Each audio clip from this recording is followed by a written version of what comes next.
Di antara kesalahan yang sering terjadi adalah mempertahankan tradisi meskipun bertentangan dengan syariat Islam. Kita tahu hukum asal tradisi adalah boleh. Al-aslu fil asya al-ibaha. Hukum asal tradisi boleh. Saya punya tradisi di rumah, kalau hari tertentu kumpul-kumpul, makan-makan, boleh. Tradisi. Karena tidak ada kaitannya dengan agama, paham? Lain halnya dengan hukum asal ibadah haram sampai ada dalil yang membolehkan. Seorang tidak boleh berkreasi buat ibadah.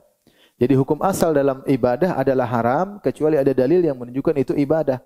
Hukum asal seorang tidak dibebani untuk ibadah tertentu kecuali ada dalil yang menunjukkan itu adalah apa? Ibadah. Dan ini disebut oleh para ulama termasuk ulama Syafi'iyah. Al-aslu fil ibadat at-tahrim. Asal dalam hukum ibadah adalah haram kecuali ada dalil yang menunjukkan itu merupakan apa? Ibadah. Tidak boleh seorang bikin model ibadah sendiri, tidak boleh. Tapi al-aslu fil asya al-ibadah. Tapi selain ibadah termasuk tradisi, hukum asalnya adalah apa? Boleh. Boleh. Seperti tradisi pernikahan, tradisi selama tidak melanggar apa? Syariat. Tetapi jika tradisi tersebut melanggar syariat, maka harus difilter oleh syariat. Lihatlah Nabi SAW ketika diutus di Jazirah Arab, banyak tradisi yang tersebar di Jazirah Arab. Ada tradisi baik, ada tradisi buruk. Tradisi baik contohnya kejujuran di antara mereka, tradisi misalnya kalau mereka suka menjamu tamu, setia kawan yang luar biasa di antara mereka, kemudian persatuan di antara mereka, kemudian silaturahmi di antara mereka. Banyak tradisi-tradisi kebaikan. Namun di samping itu juga ada tradisi-tradisi yang diharamkan. Ketika Nabi diutus, mereka lagi gandrung minum khamar, mereka suka main judi, terus mereka menjual budak-budak mereka untuk berzina, kemudian mereka ambil uangnya, kemudian belum tradisi kesyirikan. Di zaman Nabi mereka menyembah berhala. Di zaman Nabi mereka percaya kepada tatoyur, pamali-pamali. Di zaman Nabi mereka suka pakai jimat-jimat. Mereka juga pasang jimat pada hewan-hewan mereka, ya, agar selamat dan yang lainnya. Maka Nabi ketika datang, apa tugas Nabi? Nabi memperkokoh tradisi yang baik dan Nabi memfilter tradisi yang buruk. Yang baik Rasulullah SAW melanjutkan. Bahkan di antaranya Nabi memodifikasi sebagian tradisi. Disebut oleh para ulama, orang Arab dahulu, kalau mereka ingin menyampaikan pengumuman, apa yang mereka lakukan? Mereka naik ke satu gunung, Jabal Abu Qubais atau Jabal yang lain. Mereka naik di atas gunung, terus mereka buka baju atas mereka, kemudian mereka ambil pasir, mereka tumpahkan ke kepala mereka sambil teriak. Maka orang tahu ini ada kondisi genting. Cara memberi pengumuman adalah dengan naik di atas gunung, kemudian buka baju, kemudian lempar-lempar kepala dengan apa, Pak? Pasir. Baik, Nabi ikut juga cara ini, tapi Nabi modifikasi. Ketika Nabi ingin mengumpulkan kaum Quraisy untuk memproklamirkan dia adalah seorang Nabi, maka dia pun naik di atas Jabal Sofa, sama. Tetapi Nabi tidak buka baju, dan Nabi juga tidak lempar-lempar pasir di kepala. Berarti Nabi melakukan tradisi mereka atau tidak? Iya, tapi dimodifikasi. Dimodifikasi yang tidak haram. Ya. Adapun yang haram Nabi tinggalkan. Saking Nabi SAW menyelisih banyak tradisi mereka, maka di antara gelar yang jadi andalan untuk menjatuhkan Nabi adalah Nabi diberi julukan dengan as-sabi, yaitu orang yang keluar dari ajaran nenek moyangnya. Nabi SAW diberi gelar yang banyak, di antaranya kahin, dukun, di antara dikatakan sahir, penyihir, di antaranya dikatakan mashur, tersihir, di antaranya dikatakan kadzdzab, pendusta. Di antaranya Nabi dikatakan sabi, yaitu orang yang keluar dari tradisi nenek moyangnya. Keluar dari tradisi nenek moyangnya. Dan itulah Islam datang untuk memfilter tradisi.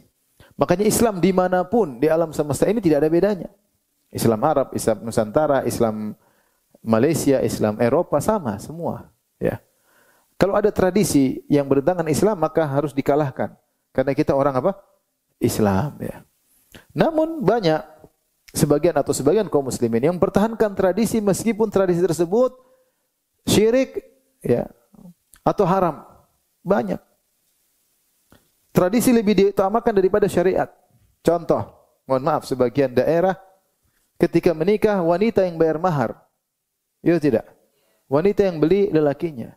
Wanita yang bayar mahar. Ini menyelisih syariat. Menyelisih apa? Syariat. Harusnya laki-laki yang bayar apa?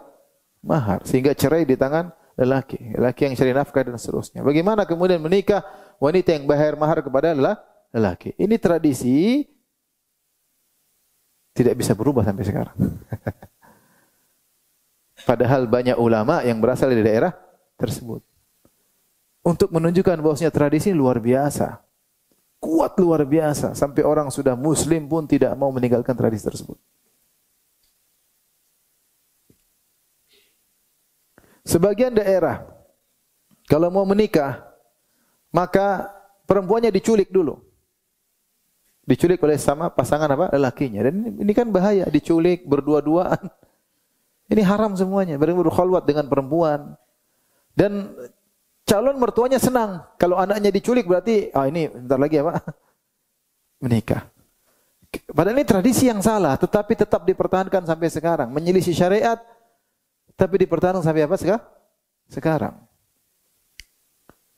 Belum lagi dalam sebagian pernikahan pakai tradisi-tradisi yang isinya tatoyur, isinya mengkait-kaitkan nasib baik, nasib buruk dengan hal-hal yang tidak jelas. Seperti sebagian orang ketika mau beli mobil, untuk mobil itu bagus atau tidak, dimandiin kembang misalnya. Tradisi yang enggak benar. Atau ditaruh telur di 4 roda, 4 telur. Kalau jalan telurnya pecah semuanya berarti bagus. Kalau ada satu yang tidak pecah, wah ini masalah ya. Ini tatoyur, enggak boleh. Enggak boleh. Tradisi yang enggak boleh, syirik. Tradisi pernikahan harus begini, harus begini, harus begini, ada tanda. Harus injak inilah, injak anu, subhanallah. Dan itu setiap itu ada filosofinya. Filosofinya bermasalah itu. Filosofi tersebut terkadang filosofi syirik. Kalau begini berarti begini, kalau berhasil begini berarti nasib pernikahannya begini. Ini enggak boleh. Seperti tradisi ketika pernikahan ada hitung-hitungannya. Mereka mengatakan misalnya sebagian kota, tidak semua.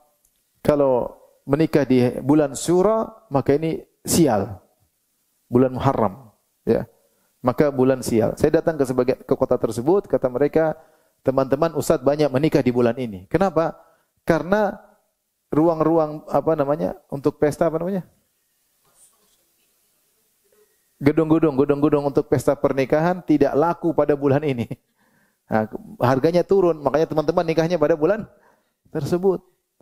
Ini dari mana seperti ini? Menganggap bahwasanya menikah di bulan Syura atau bulan Sura atau bulan Muharram adalah sial.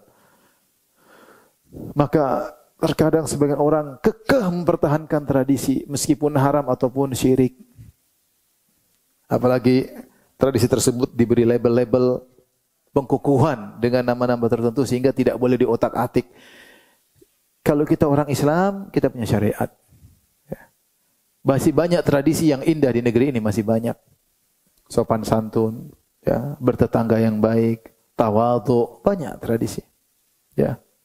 Tradisi hukum asalnya boleh.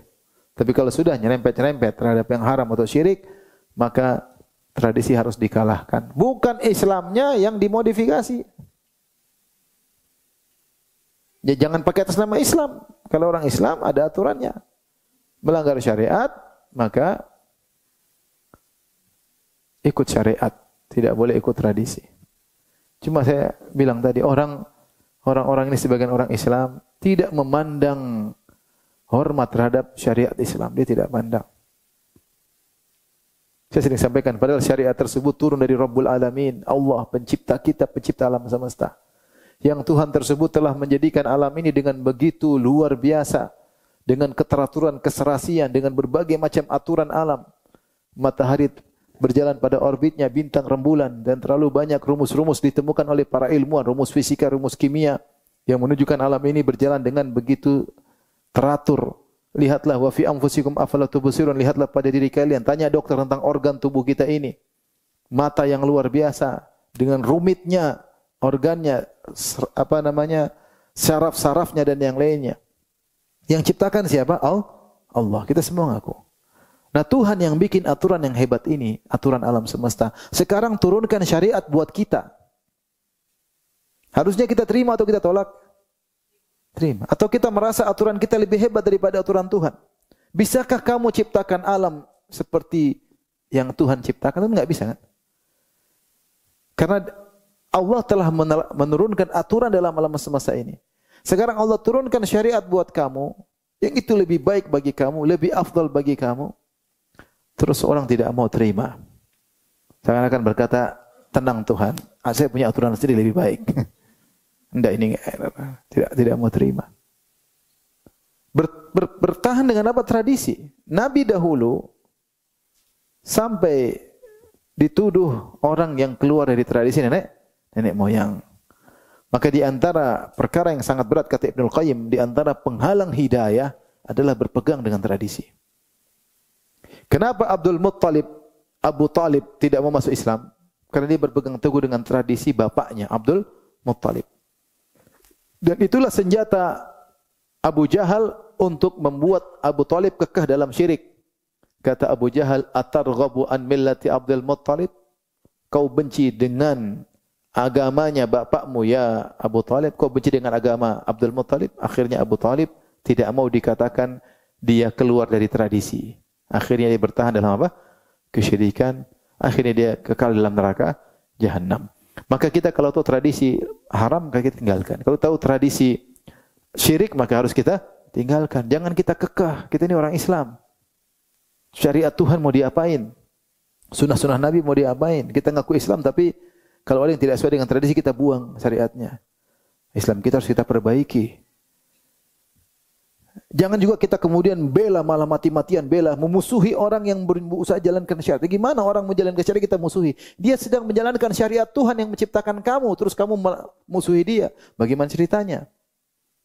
Kalau kamu belum bisa meninggalkan tradisi, jangan musuhi orang yang memperbaiki apa? Tradisi. Tidak usah, kamu belum bisa, belum bisa, ya sudah. Urusan kamu dengan Tuhan, semoga Allah ampuni. Tapi kemudian bikin isu, memusuhi orang yang berusaha menjalankan syariat Islam. Kamu ini orang Islam atau tidak? Kamu kenapa benci dengan syariat Tuhan? Tuhan turunkan syariat ini. Tuhan yang atur, enggak boleh ini, enggak boleh itu, ini boleh, ini boleh. Tapi seakan-akan, syariat Allah. Terkena dengan syubhatnya orang-orang liberal. Seakan-akan syariat Islam itu hanya untuk orang Arab. Seakan-akan syariat Islam itu hanya berlaku 1400 tahun yang lalu. Subhanallah, betapa besar dosa mereka yang meremehkan aturan Tuhan. Terus merasa aturan dia lebih baik, aturan nenek moyang yang lebih indah daripada aturan Tuhan. Tidak ya akhi ya ukhti. Kalau Tuhan sudah turunkan syariat, maka itu yang terbaik. Kita tinggalkan tradisi demi sedikit. Tapi itu yang paling berat. Bayangkan ulama di suatu kota sudah keluarkan fatwa tidak berlaku, tidak dianggap oleh para ahli tradisi. Tidak dianggap. Tradisi tetap jalan, syariat buang. Orang Islam, tapi Islam tradisi. Syariat menyelisih tradisi enggak. Ya berarti kamu mendahulukan tradisi daripada syariat apa? Allah. Kamu memfilter Islam dengan tradisi. Islam mana? Tunggu lihat tradisi saya dulu. Yang enggak cocok, maaf ya Allah, enggak ya Allah ya. Maaf Rasulullah, enggak ya. Yang saya ambil yang cocok aja. Enggak bisa begitu. Harusnya sebalik, kalau kita muslim, apa makna muslim? Tunduk dan patuh kepada aturan Allah dan Rasulnya. Buat apa kita mengatakan asyhadu alla ilaha illallah wa asyhadu anna Muhammadar Rasul. Aku bersaksi tidak ada Tuhan yang berhak disembah kecuali Allah. Muhammad utusan Tuhan. Harusnya kita yang menimbang tradisi kita dengan syariat. Yang tidak cocok kita buang, yang pas dengan syariat kita lanjutkan. Dan saya bilang alhamdulillah, tradisi kita banyak yang cocok dengan syariat, banyak sekali. Ya, tradisi-tradisi sopan santun, perhatian sama tetangga, kerjasama, gotong royong, saling menghargai, banyak sesuai dengan syariat. Yang tidak syariat kita pinggirin.